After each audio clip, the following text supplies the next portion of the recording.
Reminder, we're doing these classes now in memory of Yaakov ben Avraham, of Peter, and we are continuing with our last big topic for now, and then we have a few more weeks before we're finishing this series completely. In that time, think of other things from the Siddur that you would like to focus on, things that you would like to be discussing, and we will and we'll pick from them, and we'll see which ones are going to be the most relevant. Okay, so we're on page 162. We're going to be going from 162 really till 168.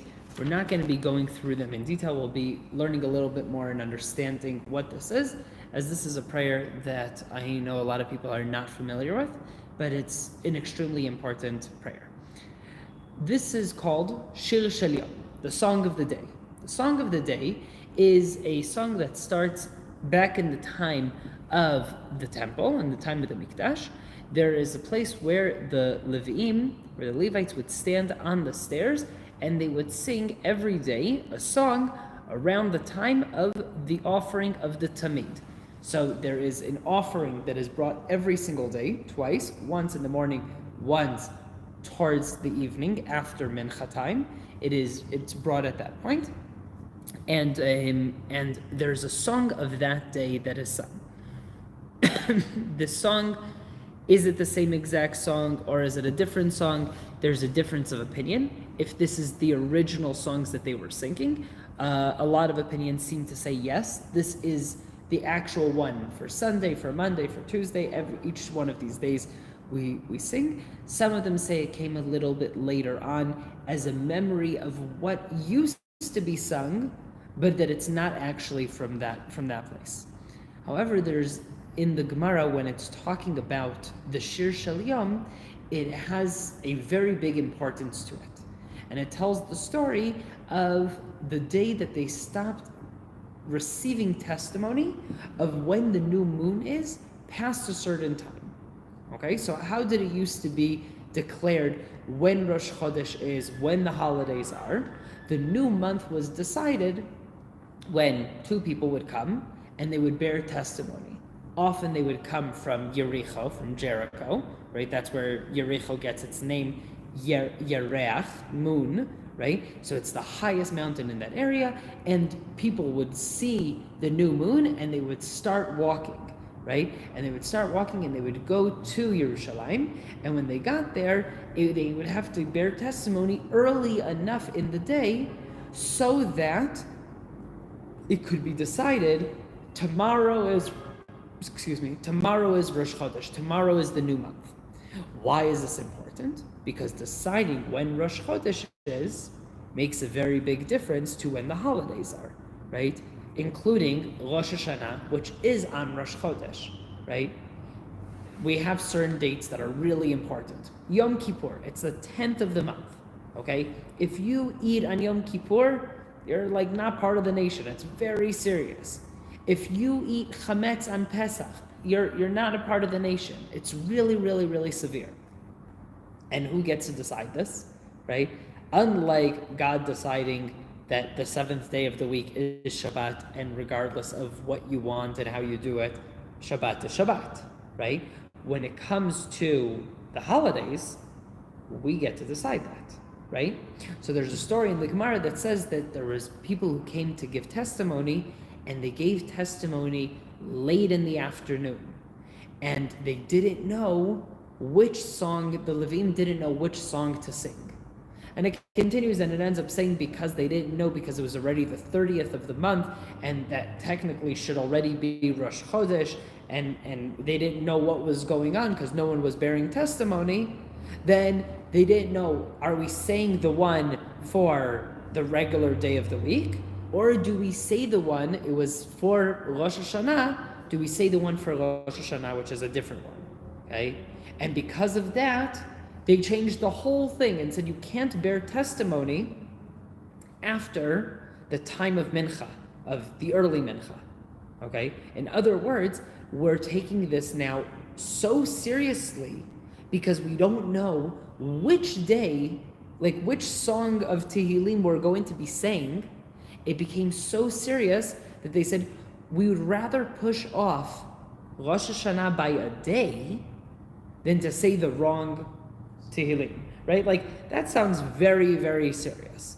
I haven't found other sources that talk about it in this kind of seriousness, but the Gemara seems to think that this was so unbelievably serious that it is worthwhile pushing off the holidays to not accidentally say the wrong one, okay? So that's just a little bit of a background to understand. And how does every day start? Hayom Yom Rishon v'Shabbat Shebo Hayu Halevim Omrim Bevet HaMikdash. So just for a little breakdown of this so we can understand it. Today is the first day of Shabbat that the Levim used to say in the temple. And then they would read this. Okay? So according to what we just said now, right? This is exactly the same one that they used to say in the temple. That's why the majority of opinions say this is the one, the same exact one. There are those who say, though, they had special songs and those songs were lost. And later on, we instituted, okay, this is again in the time already of the Gemara, so it's after the destruction of the temple, but you can be talking in a span of a few hundred years. How much time after? Do people remember what they were singing? Do they not remember? These are the ones that they decided in memory, right? So we have certain things that we've done this actually, and we've talked about them beforehand. For example, when Jews were not allowed to learn Torah, they instituted Haftarah, right? And then they say, when you will read, we did this, what was it, last week, 2 weeks ago? The Meraglim, Shlach Lecha, 2 weeks ago, right? So we read Shlach Lecha. What's the Haftarah of Shlach Lecha? It's Yehoshua sending spies into Israel, right? So Moshe sends spies into Israel on the Parsha. How are we going to remember what Parsha it is? They instituted, we're going to read the Haftarah that coincides with it the closest, right? And then we say, this is how we remember, right? We talked about Nazir, then the Haftarah is Shimshon, right? Who was the most famous Nazir, right? So you have these kinds of concepts of keeping things in a way to remember them.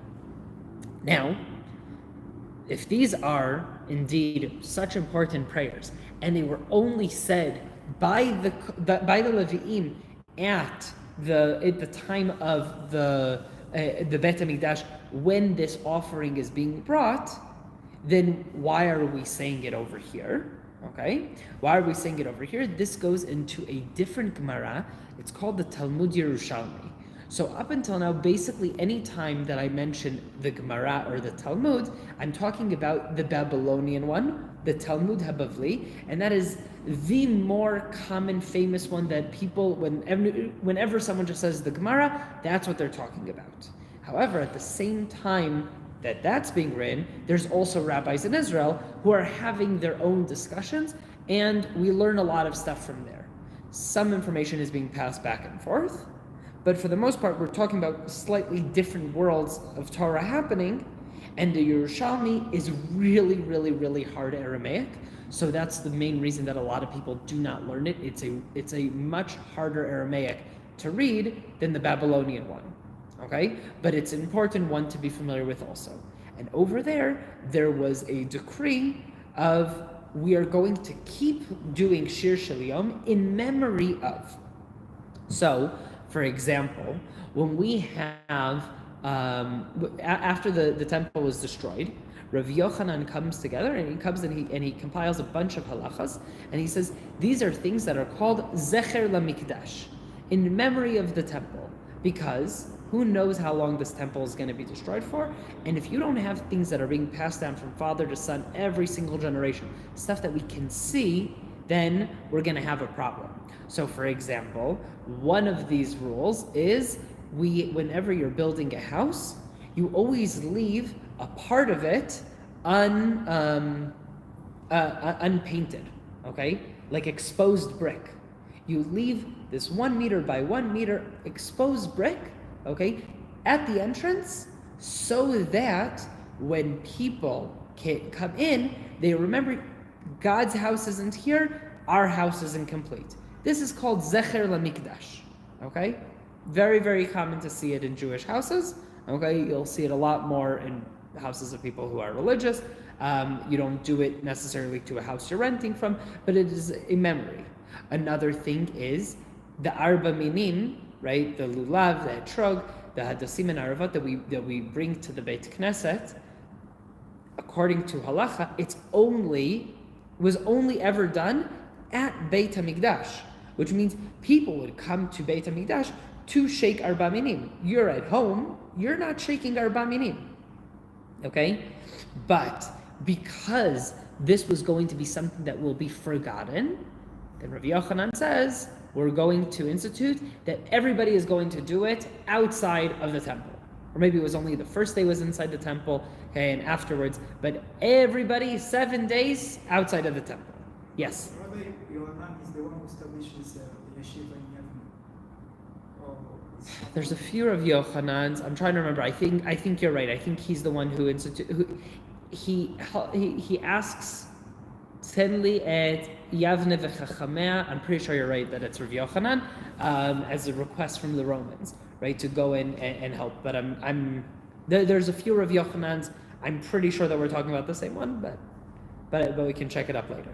Okay, and this is one of these things. Okay, one of these things is in memory of this really, really important song, so important that there's a potential of pushing off holidays. Okay, we're going to continue saying this. Now, because it is a prayer that is said in the temple, and it was said standing, we stand up when we say it. So there's a few, I don't think we've actually ever talked about it, what's the categories of things that we stand up for. We stand up for anything that is considered holy, right? Kaddish, Kedusha, Aleinu, Baruch, things that I am declaring, right? All of those things. We stand up when the Torah comes in or out because there's a holy object moving, right? And we stand up for prayers that bear testimony, like in Kiddush, Vayichulu Hashamayim va'aretz, I am bearing testimony that God created the world, therefore we're keeping Shabbat. And we also stand up for prayers like Sfirat HaOmer, right? Which I am standing up as a prayer, right? A mitzvah, like this prayer itself is a mitzvah. The other example is like this, it is something holy that was said in the temple, so we stand up for this as well. Okay? Now, this is, we're going to break this, the sentence that we said down into two. First is, today is the first day of Shabbat, right? Everything in our mindset is heading towards Shabbat. Hi. Everything in our mindset is heading towards Shabbat. Why is this important? When we talked about this, I guess this is already quite a while ago, when we were learning in Pirkei Avot. No, was it in Pirkei Avot? It was one of the classes that we were talking about. No, it was the halacha class in the morning. We were talking about preparations for Shabbat. And in preparations for Shabbat, we talked about Hillel and Shammai and the different rabbis and how they prepared for Shabbat. We said that one of the examples is, I think it was Hillel who would buy a fish on Sunday and he'd say, this is for Shabbat. And then he would go to the market on Monday and he would say, this is a nicer fish, and he would eat the one that he bought on Sunday and says, this one is for Shabbat, right? And every day he'd get something better and better and better with that mindset, okay? Because he didn't know, will I have enough money for Shabbat, right? So on Sunday, he starts doing things for Shabbat. Our entire week is 6 days you should work, right? You need to be in this world, in this physical realm, and do what you could to be able to create. Okay, this is part of what's so special about Shabbat, is on Shabbat we don't create. All of the melachot, everything that we're talking about on Shabbat, of not doing on Shabbat, right? We don't cook because I'm creating something new. I'm not turning on a fire because I'm creating flames, right? I'm not allowed to turn off a fire because I'm creating coals, okay? I'm not allowed to build. I'm not, right? Like all of these things have to do with creating. So the rest of the week, I'm godlike because I am creating. I'm doing stuff, okay? And on Shabbat, I'm godlike because I'm not creating, because I'm resting, okay? So the whole week, I need to be in this mindset of what am I doing towards Shabbat, okay? Today is the first day of Shabbat. Tomorrow, that's right, on Monday, Hayom Yom Sheni b'Shabbat. Today was Yom Shlishi b'Shabbat, the third day of Shabbat. And from Wednesday, Hayom Yom Revi'i b'Shabbat, which is tonight going into tomorrow, right? There are people who start wishing people Shabbat Shalom from Wednesday. Okay, as now is already like we're halfway through the week, and you can feel Shabbat's presence. Okay, so we have a mitzvah of Zachor et Yom HaShabbat L'Kodsho, one of the 10 commandments. Remember Shabbat, for it is holy. Okay, and what does that mean to remember Shabbat? Rav Shlomo Zalman Auerbach, and this is again the only person that I've heard say this, says every single day when I'm making this declaration of today is the first day of Shabbat, today is the second day of Shabbat, I am declaring that I am remembering that this week is the week of Shabbat, right? It's not just anything. Today was Tuesday of Parashat Chukat, right? That means something. You'll see that some of the great rabbis, the way that they would sign things, or they would write the date, they would write, today is Monday, right? They'll write Yom Sheni b'Shabbat Parashat Chukat, right? And then you know it is the Monday leading up to Chukat, right? This is how people would write, besides adding in the date. This is how you would declare the date, right? So a mindset of Zachor, remember Shabbat, okay? We talked about this a few years ago. I don't know if you remember. I think it was before you actually came. There's almost no differences in the 10 commandments, but there is Zachor and Shamor, right? That's like the big difference that we discuss, is the fact that on one it says that you should remember, and the one it says you should keep the Shabbat, right? So it's the different types of mitzvot that lead into Shabbat is Zachor. I'm remembering the Shabbat by cleaning my house, by cooking, by setting my bed, by all of those things, right? You set your bed before on Friday morning, it's a mitzvah for Shabbat. You get the candles ready on Wednesday, it's for Shabbat. You went to the supermarket on Thursday, it's for Shabbat. Those are mitzvot of Shabbat, okay? It's not, I'm going to buy food because I need to eat. I am buying food for Shabbat, okay? So the words that we use are lichvod Shabbat Kodesh, in honor of Shabbat. I am doing something in honor of Shabbat. Anything that you do in honor of Shabbat is a mitzvah of Shabbat, right? That belongs to Shabbat. So if after Shabbat you set up the candles, that's a mitzvah for the next Shabbat. You're starting to clean up for Shabbat. Everything in mind for Shabbat. The mitzvot of Shamor, of keep Shabbat, is the mitzvot that are happening on Shabbat, like not cooking, not cleaning, like not cooking, not building, right? All of these things that I'm doing, that I'm active on Shabbat by not doing them, right? Those are the mitzvot of Shamor, okay? And the other approach is aseh and lo ta'aseh. The mitzvahs of things that I do and the mitzvahs of things that I don't do are Shamor and Zachor, okay? And that means like going to pray is Zachor.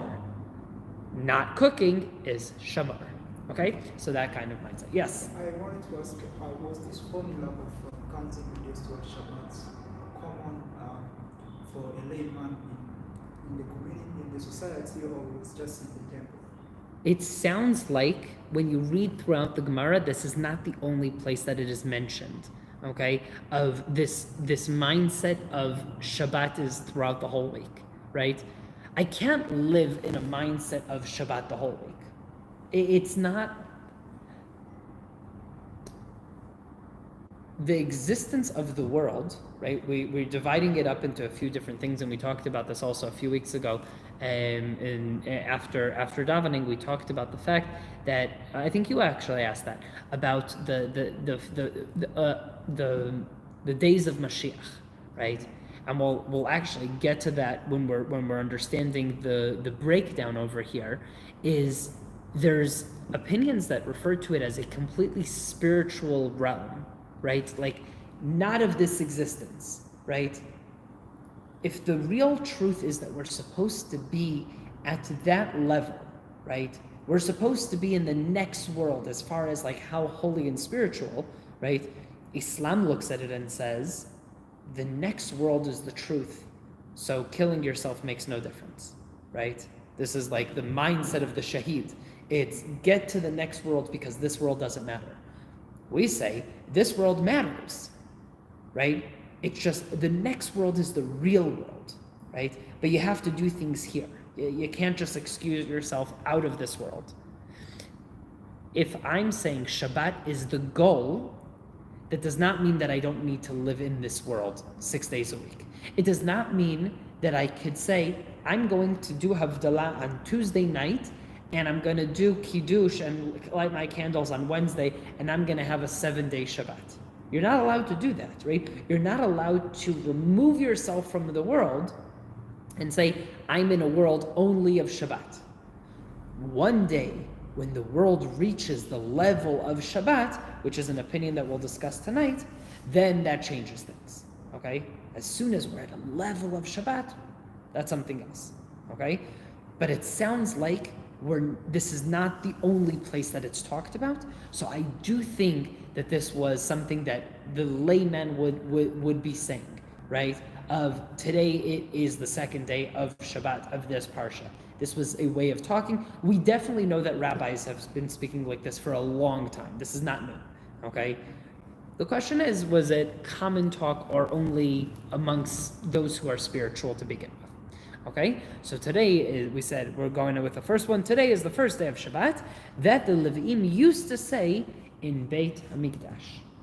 Very much like how we have blessings that we say, this is what people would say. For example, when we have a Kohen giving us a blessing, he says, Yevarechecha Hashem v'yishmerecha, and we say, Amen, right? But when we don't have a Kohen, like almost the whole year, right? We don't have a Kohen. So what happens? The Chazan says, here's the blessing that the Kohanim are commanded to give, Aaron and his children, okay? This is how they would say it. Yevarechecha Hashem v'yishmerecha, and what do we say? Ken yehi ratzon. May it be your will. May it be your will that we will be blessed like you would bless through the Kohanim, right? It's not an equivalent. I'm not saying we are Levim and we are saying this in Bet HaMikdash. I'm saying this is the prayer that they used to say. Bring it back, okay? We say this on Rosh Chodesh, okay? V'hashev, and return. V'hashev kohanim la'avodatam, return the kohanim to their work. U'leviim l'shiram u'lezimram, and the Leviim bring them back to their singing. Okay, and Israel to their jobs, right, and everybody to where they're supposed to be. But the Levi'im song is incredible. There's something really important over here, and we're missing it.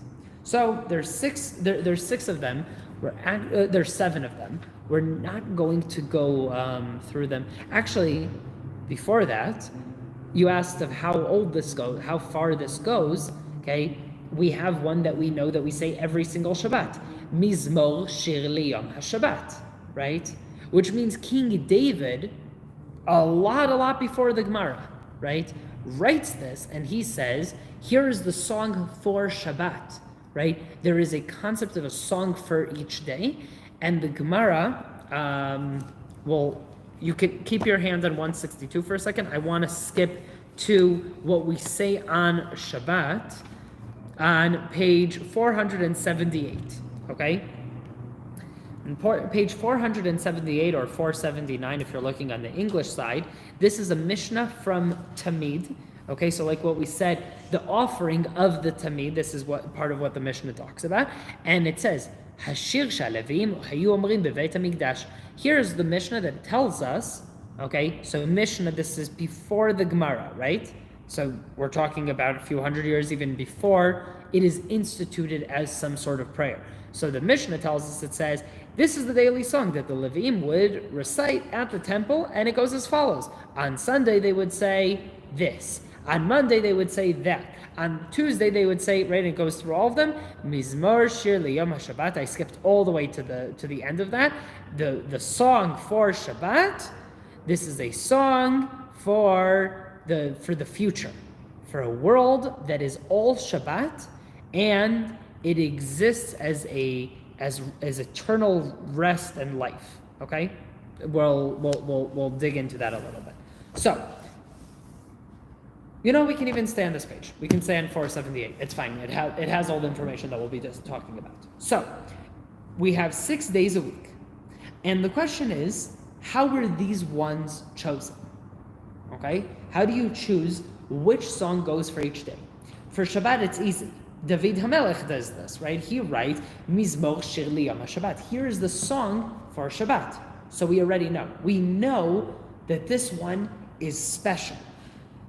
The Mishnah says, right, that last line, it says, the song for Shabbat is a futuristic song.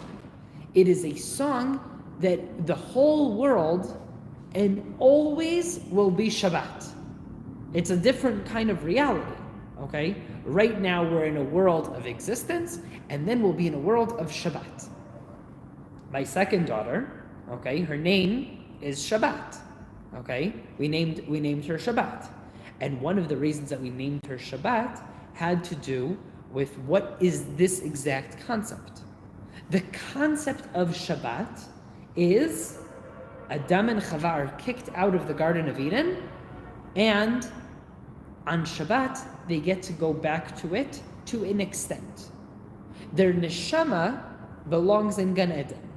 Our body belongs in this world. Our neshama belongs in Gan Eden. So on Shabbat, we get to rest, right?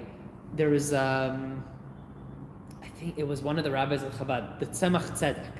The Tzemach Tzedek sent one of his students to, I don't remember the name of the rabbi, one of the big like Hasidic masters of the time, and he sent his student to be there with him before Shabbat. He said, I want to see how this rabbi receives the Shabbat, okay? And you would expect, a great rabbi, what is he going to be doing? He'll be going over the parsha, right? He'll go to mikvah, which was a very common Hasidic custom. What's he going to be doing? And he sees that the student sees that this rabbi is sitting on his porch, smoking a pipe, right? And he's staring out into the sky. And he's staring at him and trying to figure out, how does this rabbi prepare for Shabbos? He's sitting outside and smoking a pipe. This is what he does. And then he called him in, and he calls him, the student, he says, come, at this moment, come, look at the sky. What do you see? And the student says, I don't understand. He says, what do you see in the sky? He says, can you see the clouds of the week making room for the clouds of Shabbat? Can you see the sky changing from a sky of the week to the sky of Shabbat, right? That's what Shabbat is. Shabbat is the world is changing, right? We get to leave this world for a second. Even if our bodies are still here, we get to leave this place and be connected with our neshama, be connected to a higher place, be connected to the Garden of Eden, be connected to that spiritual realm. How are these 6 decided? That is one of the options. One of the options is there are 6,000 years of existence. Okay, what year are we now? We're in 5,785. Okay, 5,785. We are going into the 6,000, right? This is the 6,000, right? Which means, according to that understanding, that is the Zohar's understanding. Okay, the Zohar writes us, so this is the mystical side of things, is the world has 6,000 years of existence. Okay, so there's 6,000 years of existence, And we are at the end of those 6,000 years. And each one of those 1,000 has a very, very different type of energy, of purpose, and the Zohar explains it. We're not going to get into it. I do not understand enough of this. This is not, right? Like, this is like in-depth things, right? But he says, the first 1,000, what is the energy that's over there? Oh, that's the one of Sunday. LaHashem ha'aretz umlo'at tevel v'yosheva. To God, the land is complete. All that is there is for Him. That is the first 1,000 years. That is creation of mankind. Okay? B'sheni hayu omrim gadol Adonai u'mehulal me'od be'ir Eloheinu har kodsho. Where the praise of God on the second day has to do with Yerushalayim. Okay, what do we have in the second 1,000? We have our first real interaction with Yerushalayim, which is Avraham going into the land and the binding of Yitzchak on where the temple is, like where the temple was and where the temple will be on Tuesday. Okay, and it goes through, right? So every single day is parallel to in 1,000 years of existence of the world. And we are now in Bishishi Hayu Omrim. That's where we are now. Okay? We're in the 6,000, right? From 5,001 until 6,000. That's the 6,000 year, right? That's the 6,000. Okay? Adonai Malach Geut Lavesh Adonai Ozi Tazar Aftikon Tevel Baltimot. What do they say on Friday? This is actually the one that we're very familiar with because we say it in Kabbalat Shabbat. Hashem Malach. Right? So that one we're familiar with. So what is this? God, rule over the world. Okay? Wrap yourself with this, with the royalty for ruling the world. Show the world your power. Okay? And then the world will see it. In other words, the 6,000 that we are in has to do with Geula, with Mashiach, with God's kingship in the world. Okay? God is known in the world in different periods of time, but we've had periods of time in the world where people are not very religious. We have times in the world where people are not very connected, right? But in the 6,000, now there is an uprising. First, it always crashes, okay? There's a crash of religion. People have an anti-to-religion. And then with that, religion rises. God rises from that. And then what happens on Shabbat? Mizmor Shir Yom Shabbat, a special one for Shabbat. So that's the main one that we'll discuss. The other one has to do, I'm trying to remember who says this. It wasn't the Zohar. Oh no, it's in the Gemara. In the Gemara it says the 6 days of all 7 of these mizmorim are parallel to what happens in their day of creation. I don't understand that one either. But it has to do with creation. Okay, so again, if you're going like even just basic of the Tevel v'Yosheva of Sunday, of creation of light, of there's nothing, now there's something. On Monday, if we're talking about Yerushalayim as a source of spirituality, okay, then the second day, what does God create? Separates the water and the sky, right? As in other words, separating the things that are on the bottom and things that are spiritual, right? So a rise in spirituality, okay, on the second day. Could be, I don't know. I don't know enough about this stuff. I'm just saying there's a lot to consider over here for those two different approaches. Okay? So a few weeks ago we talked about Yemot HaMashiach, the days of Mashiach, and brought up a possibility that I personally go with. This one of the Mishnah is saying something else. Okay? What is the Mishnah saying over here? When the 7th day starts, right? Then what happens? The world leaves the world of here and now and becomes a world of Shabbat. What's a world of Shabbat? No work, no need for anything. Relaxing. Everything is ready for you. okay? That is a lot more of what you were suggesting in that class. Okay, when we were talking about it, it was a lot more in that direction. Why is it in that direction? The mindset of what is Shabbat. I don't do anything on Shabbat, right? I get up, I speak, I lead services, I do things. That's not doing anything, right? Because I prepared for Shabbat beforehand. I don't need to cook, I don't need to take care of it. Everything is there, right? I bring the food out onto the table, but it's ready, okay? In other words, the mission over here is saying the 6 days of creation are 6 days, 6 steps over here, leading up to what? To Shabbat. On Sunday, I'm leading up to Shabbat. On Monday, I'm leading up to Shabbat in this time, right? Today we said today is the 3rd day of Shabbat, right? And tomorrow we'll say today is the 4th day of Shabbat. But the world has been saying, now for the past 700 years, right?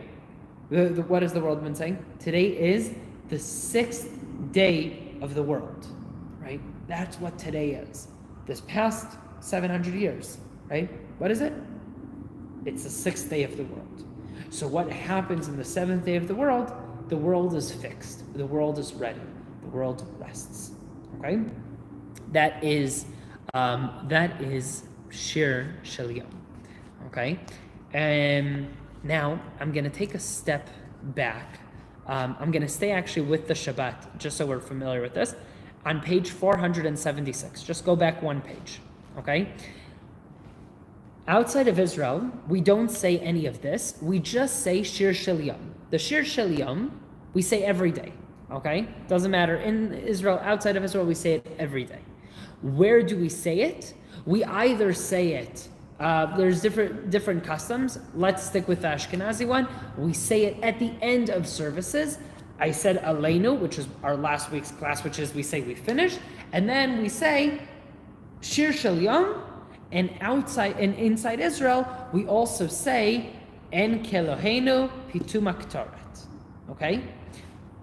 Outside of Israel, we do not say En Keloheinu during the week, and we do not say Pitum Aktoret during the week. We only say it on Shabbat and holidays. One of the reasons for it, we'll go through now, En Keloheinu. So in the top of page 476, I have words of praise over here. En Keloheinu, there's no one like our God, there's no one like our Master, there's no one like our King, there's no one like our Redeemer.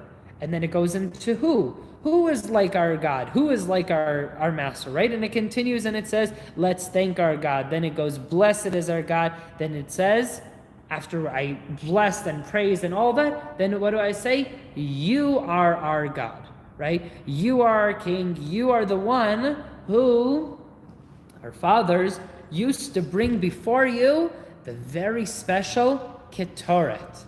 This Ketoret was something so unbelievably special, which, as was mentioned in the class on Shabbat, right? You can't mess it up. If you add in, if you remove something, you can't mess it up. This is really, really important. So let's learn it too, so we understand. Pitum Haktoret. How do we mix it? Well, we put in the Tsori, the Tziporen, the Chelbona. Okay, do you see how I'm counting? Okay, I'm counting. This is actually an interesting way of counting. Most of the world doesn't do this anymore, but this is a common Jewish way of counting for this. You go like this. Tsari, Tziporen, Chelbona, Levona, Mishkal Shivim, Mane, Mo, Uktzia, Shiboret, Nerod, Vekarkom, 16 Mane, Hakoshet, 12, Vekilofa, 3, Vekinamon, 9. How much did I get up to? I got up to 11. So there's like the common way that people know how to count is 1, 2, 3, 4, 5, 6, 7, 8, 9, 10. Or if you're counting on one hand, you know how to count in one hand, right? But there's an old way of counting that you divide your fingers. Your fingers have 3 sections to them. So what am I doing? I'm counting 1, 2, 3, 4, 5, 6, 7, 8, 9, 10, 11, 12.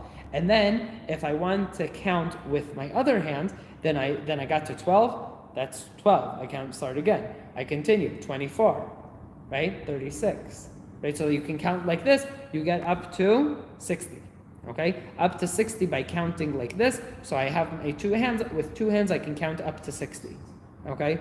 It's just a cool other way to count. okay? But this is a common way of counting, and you even see it has next to it, it has the numbers, right? It has numbers so that you know. I'm counting it very, very carefully. Now, all of these things, it continues, and it gives some sort of details of what these things are, things that they can be substituted if you need it for this, for that. And the bottom of it is Rabbi Natan Bavli says, Af kipat hayarden kol shehu ve'im natan badvash pesala. And if you added in honey, you ruined it. Okay, it's no longer kosher. So you would think it's something that's supposed to smell nice. Honey is sweet. Why not? Because it's not for you to add in other things, even if you think it's sweet. Okay, but how does he finish over here? And this is the kicker. Ve'im chisar echad mikol simanea chayav mita. And if you forgot any of these 11, okay, you are liable by death, right? Like this is there's a death penalty for this, so you need to be very careful because we don't have the actual Ktoret anymore. So this is my Ktoret, right? I have things that I say, right? We have in our tefillot, and one of the tefillot is B'nishalma parim sfateinu, and we will say these things of the offerings because we don't have them physically. I don't have a temple, I can't do it, so what am I going to do? V'nishalma parim sfateinu. We will say it, and please Hashem, receive it as if I was actually bringing the offering, right? Because you commanded us on the offering, but I can't. So I'm going to read. That's the korbanot that we talked about in the beginning of these classes months and months ago, okay? The Piktuma Ktoret, same thing. I can't bring the Ktoret. I'm not allowed to mix it. I'm not a Kohen, I don't have a temple, and I'm not pure, right? I need to be purified to be able to do this. I need to be a Kohen, the temple needs to be built. So, what do? I say it because I can't bring it. And with that, it says, and if you forgot a single thing, you are liable by death. So because on Sunday, Monday, Tuesday, Wednesday, Thursday, Friday, people are in a rush, right? You pray, but then you're in a rush to get to work, to school, to whatever. Don't say it. In Israel, there is no rush. There's no rush. It does not exist. Okay? According to halacha, not according to reality. According to halacha, it doesn't exist.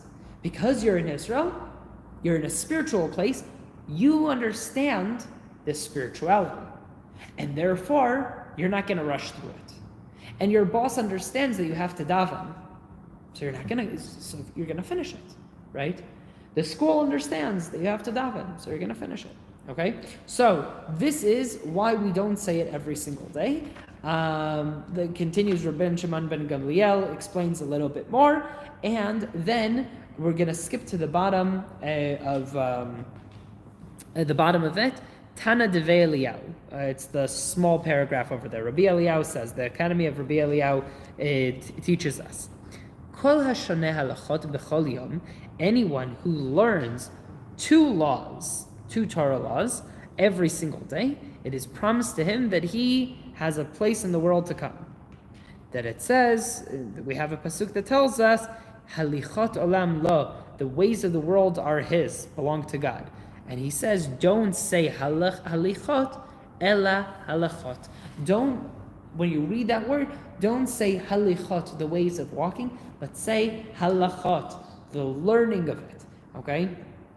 And built off of this, we have Amar Rabbi Elazar, Amar Rabbi Chanina. Rabbi Elazar says in the name of Rabbi Chanina, Talmidei Chachamim, the rabbis, the great scholars, they add in more peace in this world. And he brings his proof for it. And it says, Shalom Rav, La'avei Toratecha ve'en lama michshol. And we sing this, we say, Leman achai v're'ai. For all of my brothers and friends, I will speak peace to you. Leman Beit Hashem Elokeinu avak shetavlach. In the name of God's house, I will speak good to you. Hashem ozlam oiten, Hashem yivarech et amam b'shalom. God will give power and might to his nation. God will bless his nation with peace. Why do we finish with this? Who remembers from a few weeks ago? Why do we finish with this? Because it is a non-halachic part of the Talmud. And that is why we can say Kaddish de Rabbanan on the next page. So we talked about this in the Kaddish 2-3 weeks ago. Okay, about the fact that we're adding in these things that are not halachic. We just learned halacha.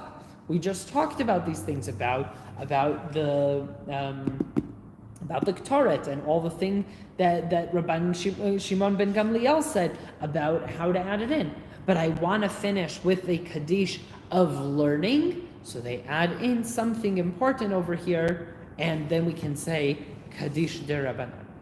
Okay, and with that we finished our main learning of the Siddur. We're gonna pick a few things, and let me know, please, if you guys have ideas of things. I'm gonna turn off the recording, and if anyone who's listening to the recording and would like to send in messages and comments in the video or to me on WhatsApp, you're more than welcome to. We have another 3 or 4 classes, and I want to try to get in other things from prayers, whether it's Shabbat prayers, Rosh Chodesh prayers, holiday prayers, something that you feel like you would like to understand more, and we will continue with them next week.